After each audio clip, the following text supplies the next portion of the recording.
Assalamualaikum warahmatullahi wabarakatuh.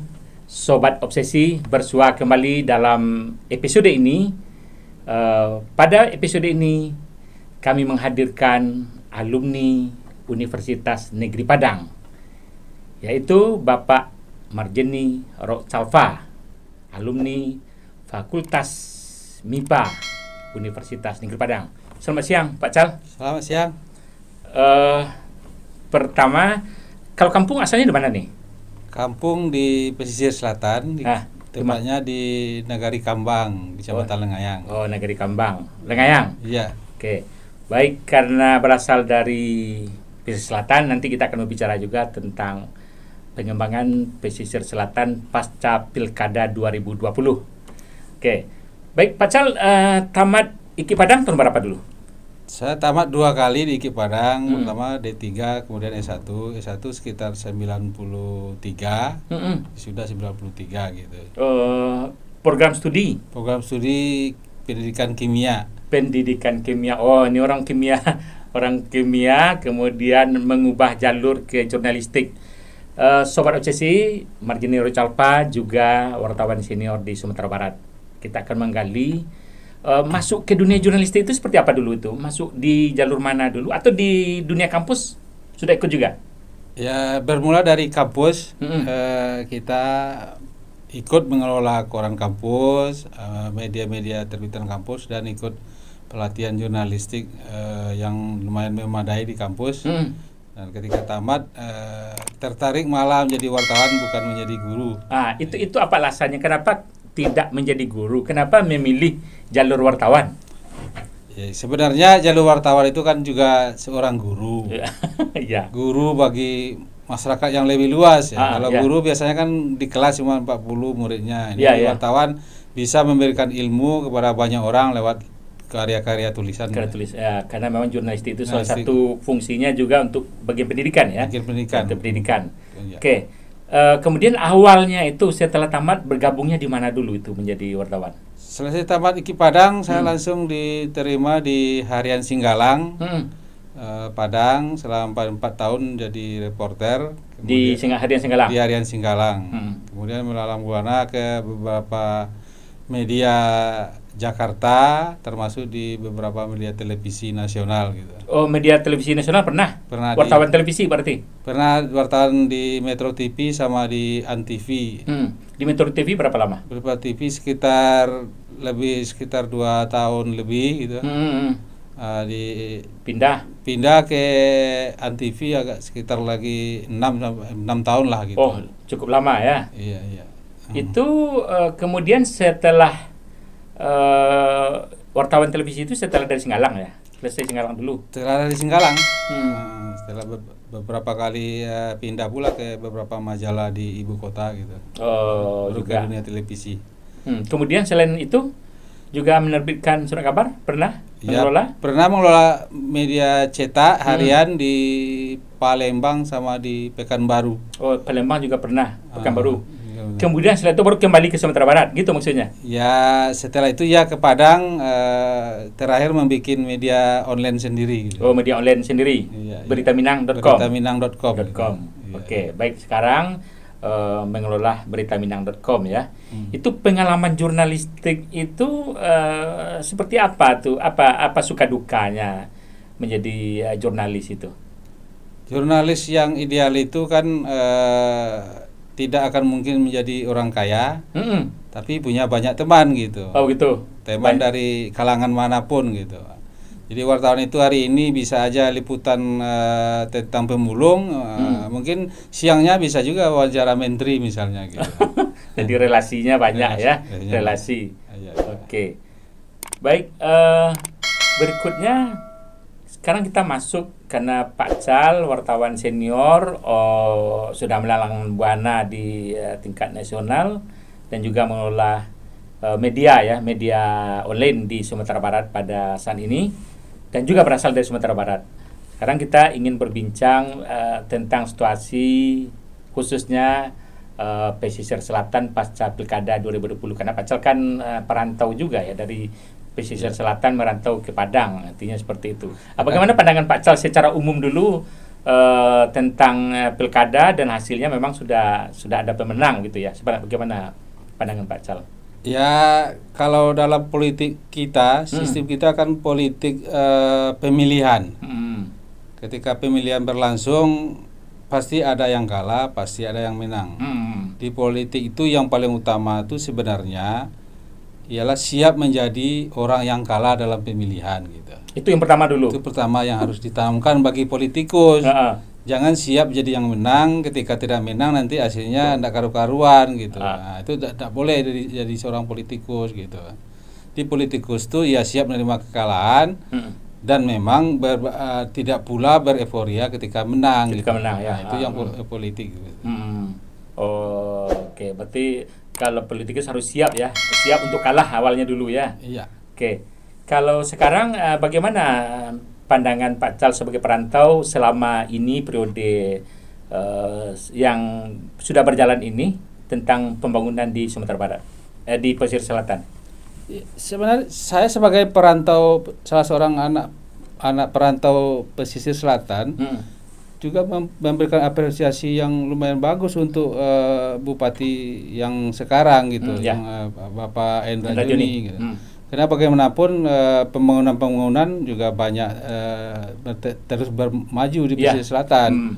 Kita juga memberikan apresiasi seperti itu gitu. Nah, saya rasa seperti itu mungkin kita memandangnya gitu. Karena memang pembangunan kita lihat cukup cukup berkembang, ada kemajuan ya selama periode beliau Pak Endra Joni di pesisir selatan. Oke, kemudian kalau sekarang kan terpilih yang 02 ya. Itu bagaimana kira-kira tentang pengembangan saran untuk yang terpilih ini untuk pengembangan pesisir selatan ke depan? Ya, seperti dari awal saya bilang, kalau udah menang jangan pula jumawa gitu. Saya semacam himbau kepada kepala daerah terpilih ke depannya itu bisa merangkul semua orang gitu. Bagaimanapun membangun pesisir selatan lebih baik itu akan lebih bagus bisa bila semua potensi pesisir ada itu kita rangkul dan bersama-sama membangun daerah gitu. Karena pesisir selatan itu sebenarnya belum lama juga terlepas dari daerah tertinggal gitu. Dia baru lepas tertinggal kan di penghujung jabatannya Bapak Nasrul Abid, berarti baru 5 tahun belakangan kan habis keluar dari daerah tertinggal. Jadi dalam periode 5 tahun belakangan memang sudah banyak kemajuan. Kedepannya dengan kondisi sekarang, apalagi zaman pandemi sekarang itu dibutuhkan semacam kerjasama yang baik dari semua sektor, semua lapisan masyarakat pesisir untuk membangun dengan ada tantangan pembangunan saat ini dengan kondisi pandemi masyarakat, kondisi ekonomi yang lagi turun gitu. Jadi kedepannya saya melihatnya mari bergandengan tangan ke depannya gitu. Kalau ada luka-luka lama itu saya rasa cepat aja kita pulihkan. Mari melihat pesisir selatan ke depan yang lebih baik gitu. Saya rasa seperti itu. Bagaimana cara kira-kira wujudnya untuk melibatkan berbagai pihak tadi itu? Siapa saja tuh yang terlibat untuk pembangunan pesisir selatan itu? Ya sebenarnya kan kita kan masih menganut politik partai. Istilahnya kalau partai kan partisan sebagai bagian gitu. Ya semuanya kan ada di DPR. Ya, DPRD. Di DPRD. Marilah DPRD pesisir selatan karena DPRD sekarang itu sesuai undang-undang otonomi daerah kan bagian dari pemerintahan. Bagian pemerintahan ya. DPRD dan bupati, wakil bupati, eksekutif dan legislatif itu membuat program-program yang benar-benar menyentuh rakyat gitu. Dana-dana itu memang dialokasikan untuk pembangunan sampai ke ujung-ujung nagari, ke gorong-gorong yang ada. Itu saya rasa bisa dimulai dari pengalokasian anggaran di DPRD, APBD per APBD, walaupun sekarang APBD-nya mungkin berkurang dengan pandemi. Saya rasa program-program yang ada yang mungkin dimaksimalkan itu yang tetap dimaksimalkan gitu. Saya rasa itu. Berarti memang di DPRD legislatif tadi itu walaupun terdiri dari berbagai partai harus bekerja sama dengan bupati terpilih dan wakil bupati ini ya. Iya. Sama-sama mendukung lah untuk pengembangan Sumatera Barat. Iya, iya benar gitu. Di samping nanti ke depannya memang kalau ada kita investor-investor masuk juga dipermudah gitu. Ya pesisir selatan saya rasa memang udah mulai mempermudah investor masuk kan, karena kita sedang pariwisata, investasi di bidang pariwisata, rumah makan, hotel, restoran itu juga harus dipermudah gitu. Jadi ketika ada program-program debirokrasi perizinan juga harus dijalankan di pesisir selatan. Saya rasa seperti itu gitu. Tapi kondisi pesisir selatan yang panjang ini bagaimana tuh? Itu apakah menyulitkan secara geografis untuk pembangunan Kabupaten Pesisir Selatan? Ya, kita kan juga dari dulu seperti itu gitu. Jadi memang harus ada kiat-kiat gitu. Harus membangun stimulannya harus ada kesinambungan tahun per tahun anggaran gitu. Jadi memang itu pula yang menjadi tantangan bagi pesisir selatan kan, daerah daerah-daerah yang bisa dibangun itu kan kita terdiri dari cuma ada persawahan, itu pantai, bukit-bukit udah masuk taman nasional, itu kan susah dikembangkan gitu. Jadi ke depannya saya juga melihat pesisir selatan juga ininya bisa berkembang di samping wisata juga bidang maritim, perikanan laut itu bisa dikembangkan. Kita punya banyak potensi saya rasa di sana gitu. Ikan-ikan di pesisir selatan juga bisa dikembangkan gitu. Mungkin kita perlu semacam penajaman program-program pemberdayaan masyarakat nelayan gitu ke depannya gitu. Ya, karena tadi wilayah laut juga yang panjang itu ya. Jadi salah satunya harus ke perikanan ini. Iya. Rasanya sekarang itu mungkin belum tergarap ya.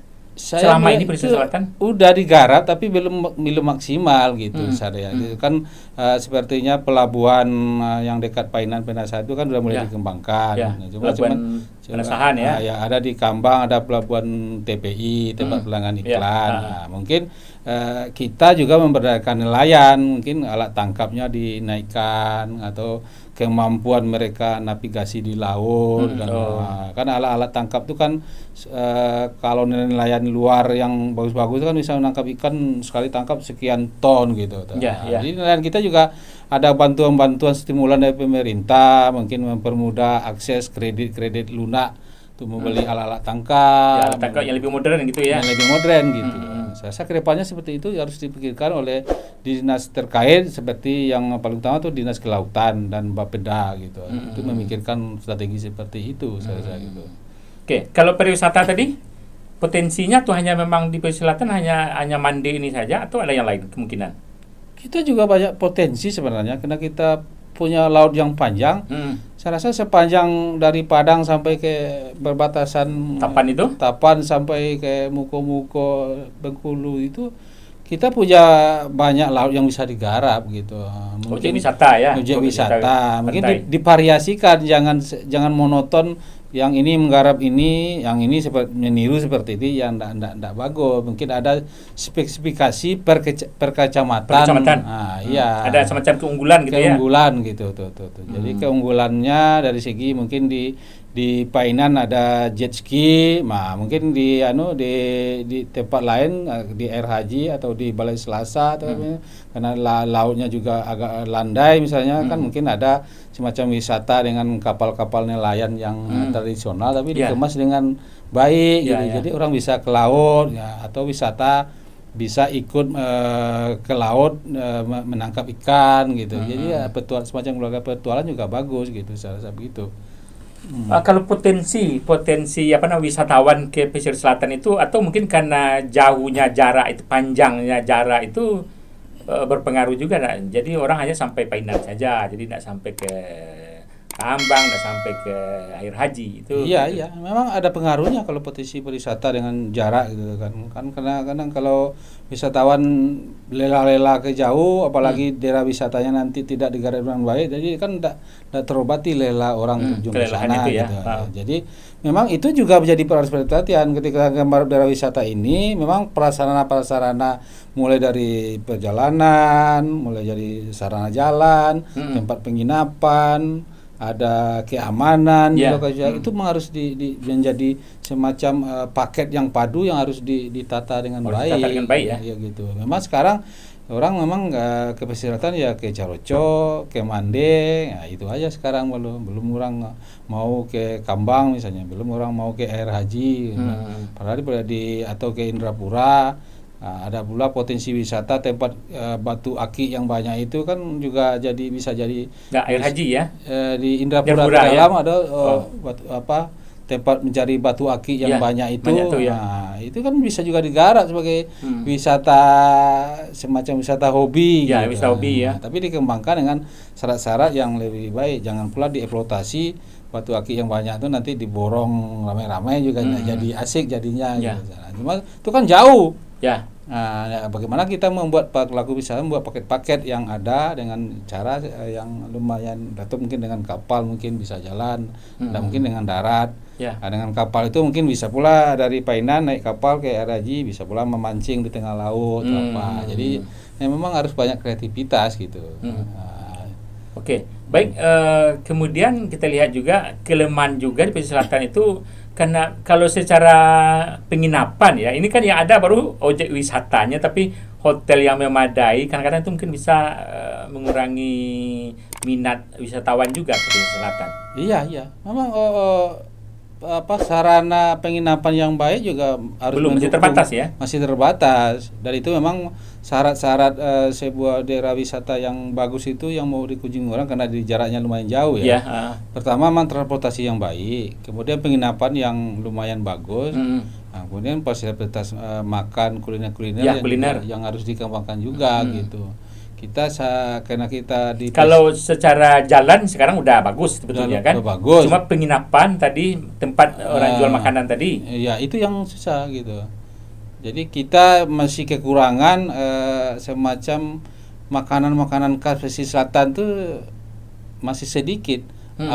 Ada pun makanan khas kayak putu di Kambang misalnya. Tapi belum masyarakat. Hanya masih tradisional sedikit tempat-tempat yang kecil. Iya gitu. Atau bisa juga ada pengembangan makanan laut, seafood gitu. Tidak hanya sekedar jadi makanan dihidangkan di meja makan, mungkin ada semacam makanan-makanan kudapan yang terbuat dari laut gitu. Itu juga jadi semacam potensi untuk mengembangkan perekonomian masyarakat ke depannya gitu. Karena potensi laut kan kalau ikan dijual mentah kan murah gitu. Tapi kalau diolah menjadi semacam kudapan yang enak dan itu juga jadi oleh-oleh kan nilainya bertambah gitu. Oke. Baik, itu tentang pariwisata ya. Kalau saran Pak Tos sebagai perantau tentang dunia pendidikan untuk pesisir selatan ini gimana nih dibandingkan di kabupaten atau kota lain? Iya. Saya juga terasa gitu. Sekarang udah lumayan lah, udah ada sekolah unggul di Painan misalnya, ada SMA unggul. Kalau dulu kita, saya pribadi juga tinggal di Kambang, sekolah udah SMA udah ke Padang gitu, terasa gitu. Berarti sekarang udah ada pesantren yang bagus, ada SMA unggul yang lumayan, yang udah bisa bersaing di tingkat memasuk perguruan tinggi negeri di Indonesia. Nah, kedepannya juga memang SDM itu harus kita tingkatkan gitu. Pengembangan SDM saya rasa itu harus menjadi perhatian tinggi juga oleh pemerintah pesisir selatan. Karena kalau mau mencetak generasi yang baik itu ya pendidikannya juga harus baik. Harus menjadi perhatian gitu. Sekolah kejuruan yang bagus pun harus juga dibangun di sana gitu. Memang ada sekarang sekolah kejuruan kelautan. Tapi kan belum, saya melihat belum memadai untuk lulusan-lulusan. Kemudian harus ada jurusan-jurusan yang bisa langsung diaplikasikan untuk mengelola laut di pesisir selatan gitu. Kalau sekolah tentang navigasi macam itu kan juga lumayan bagus. Itu harus dikembangkan gitu. Ya, karena potensi laut tadi ya. Gitu. Berarti perikanan itu harus dipamodern ya untuk masyarakat tadi itu ya. Iya, pamodern gitu. Kita butuh tenaga, minimal kita punya orang-orang yang bisa punya keahlian-keahlian kelautan yang lebih baik gitu.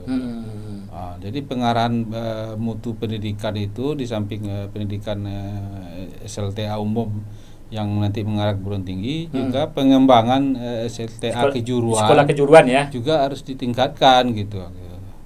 SMK pariwisata juga enggak apa-apa dibuka di Painan juga. Ya, itu belum ada ya. Menarik, SMK pariwisata ya, belum ada ya. Gitu. Karena kita lagi ngomong pariwisata, kenapa tidak kita buka gitu. Mungkin kerjasama dengan UNP yang sudah punya fakultas pariwisata dan perhotelan gitu. Kan nanti harus menjadi perhatian dinas pendidikan ya, instansi OPD yang memberikan itu kan dinas pendidikan gitu itu. Oke, itu kaitan dengan OPD tadi itu. Berarti kalau untuk pengembangan tadi otaknya bagaimana memikirkan Selatan ke depan itu Bapeda sangat penting sebetulnya. Iya, Bapeda, semua muara perencanaan daerah itu kan Bapeda. Ya, tukang pikirnya semuanya, muaranya gitu. Jadi Bapeda harus memikirkan tentang perjalanan ke depan itu, masalah pendidikan, pariwisata dengan kepala dinas teknis yang melaksanakannya gitu. Nah, itu yang menjadi program. Saya melihat kalau masalah pendidikan karena Pak Yul insya Allah ya, yang kemarin diumumkan ya di KPU dia yang menang dari bekas kepala dinas pendidikan, saya rasa sudah punya pengampuan untuk mengembang SDM yang lebih baik gitu. Karena latar belakangnya orang pendidikan beliau gitu. Kan bekas kepala dinas pendidikan ya. Udah 5 tahun pula jadi wakil bupati. Saya rasa juga punya saya berharap banyak kepada beliau untuk mengembang pendidikan di pesisir selatan. Iya. Kalau enggak kan Selatan rasanya kan masih dari segi pendidikan tertinggal ya. Iya, kita masih merasakan dari segi pendidikan kita orang-orang pesisir selatan masih lumayan tertinggal dari daerah-daerah lain gitu. Kalaupun ada yang hebat itu hanya satu-satu ya. Satu. Di IAIN, di UNAN misalnya gitu ya, atau di Negeri Padang. Di UNP beberapa orang gitu. Oke. Baik, berikutnya ini biasanya kan setelah terpilih nanti orang kadang-kadang ada juga yang merisaukan karena bupatinya orang pesisir, orang Painan nanti kepala OPD yang dekat-dekat wilayah Painan atau yang dekat itu bagaimana saran-saran dari seorang perantau kepada bupati dan wakil bupati terpilih nanti untuk jabatan-jabatan kepala dinas, camat dan sebagainya itu. Ada saran barangkali. Saya menyarankan karena sebenarnya sistem di pemerintahan itu sudah bagus dalam pemilihan kepala OPD ya. Karena udah ada tes pejabat yang itu tesnya memang harus dilaksanakan secara tidak semacam formalitas saja. Tesnya kamu ikut tes ini karena saya rekomendasikan tidak seperti itu dibuat oleh bupati yang kedepannya gitu. Tapi tes benar-benar orang yang memenuhi kriteria dalam tes jabatan pratama yang udah dikonsep dari Kemendagri itu gitu. Nah, saya rasa kalau tesnya murni memang orang-orang yang punya kemampuan dan dipilih dengan hasil tes dengan tukang yang mentes itu memang orang-orang kredibel yang seleksi bekas-bekas pamong senior di provinsi, bahkan biasanya digabungkan juga dengan orang perguruan tinggi itu kan itu memang dilaksanakan baik. Saya rasa akan terpilih lah kepala OPD, kepala dinas yang baik di pesisir selatan. Yang punya kemampuan ya. Iya. Karena juga banyak saya lihat pegawai-pegawai di pesisir yang juga punya kemampuan, tapi mungkin sekarang tidak punya kesempatan untuk itu gitu. Nah, sekarang diberi kesempatan dengan membuka lelang terbuka itu kan lelang terbuka sepertinya sekarang dibuka oleh pemerintah dari pusat gitu. Nah, ini proses seperti itu memang harus dilakukan sebaik mungkin dan semurni mungkin oleh kepala daerah 5 tahun ke depan. Dengan tujuan memang untuk mencari orang-orang yang punya kemampuan di bidangnya ya, sesuai dengan bidang OPD itu OPD yang kemampuan yang ada. Dan di pesisir selatan itu para pegawai ASN juga banyak pendidikan pasca dan pasca udah mulai banyak gitu. Dan mereka mau sekolah memang sungguh-sungguh juga gitu. Dan ketika mereka sudah punya pendidikan S2, apalagi kalau ada yang S3 kan diberi kesempatan untuk itu kan saya rasa sudah punya pemikiran berbeda gitu. Itu. Oke. Baik, mungkin bagian terakhir kita ingin melihat kalau kita lihat sekarang di media sosial masyarakat pesisir selatan itu seperti ada terpecah menjadi dua bagian yang saling serang. Itu bagaimana ajakan untuk masyarakat kita itu? Padahal pilkada sudah selesai, ini pasca pilkada semestinya kan orang Sumatera, orang pesisir selatan bersatu mestinya. Itu bagaimana ajakan dari Pak Cal? Sebagai perantau saya mengajak semua dusana awak ambo yang di Kabuang, di pesisir selatan, mulai dari Tarusan sampai ke Lundang Silawot ya, panjang. Marilah, karena semuanya sudah diumumkan KPU. Saya rasa kita ke depannya itu berjabatan tangan membangun pesisir selatan ke depan, karena tantangan ke depan tuh lumayan besar, apalagi kondisi pandemi yang membuat perekonomian kita itu masih sulit gitu. Nah, jadi di dalam istilah politik itu biasanya ribut riak-riak terjadi sampai pemilihan berlangsung gitu. Maka dari awal saya bilang tadi, kalau berpolitik itu sebenarnya yang paling siap tuh harus siap kalah, bukan siap menang. Karena semuanya pasti siap menang gitu. Jadi kita membangun politik santun itu saya rasa dengan siap kalah gitu. Itu yang politik santun menurut pandangan saya yang ikut dan mengamati dunia politik sebelum jadi wartawan yang udah lebih 20 tahun lebih ini gitu.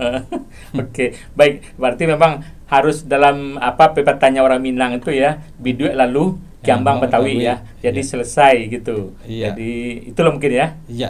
Jadi mudah-mudahan ini bagi perantau, bagi dusana-dusana di pesisir selatan, setelah pasca pilkada, Obsesi Seru menghadirkan alumni Universitas Negeri Padang yang juga perantau dari pesisir selatan. Mudah-mudahan perbincangan ini bermanfaat bagi kita semua, supaya Kabupaten Pesisir Selatan menjadi semakin lebih maju lagi. Begitu ya Pak Cal ya? Iya. Oke. Baik, terima kasih Pak Cal sudah hadir di studio Obsesi Seru. Mudah-mudahan bermanfaat bagi masyarakat Pesisir Selatan secara khusus dan masyarakat di Sumatera Barat pada umumnya. Mudah-mudahan bermanfaat. Demikian saja Sobat Obsesi, perbincangan kita pada episode ini dengan moto Obsesi Seru dari Padang untuk Indonesia. Mohon maaf. Assalamualaikum warahmatullahi wabarakatuh.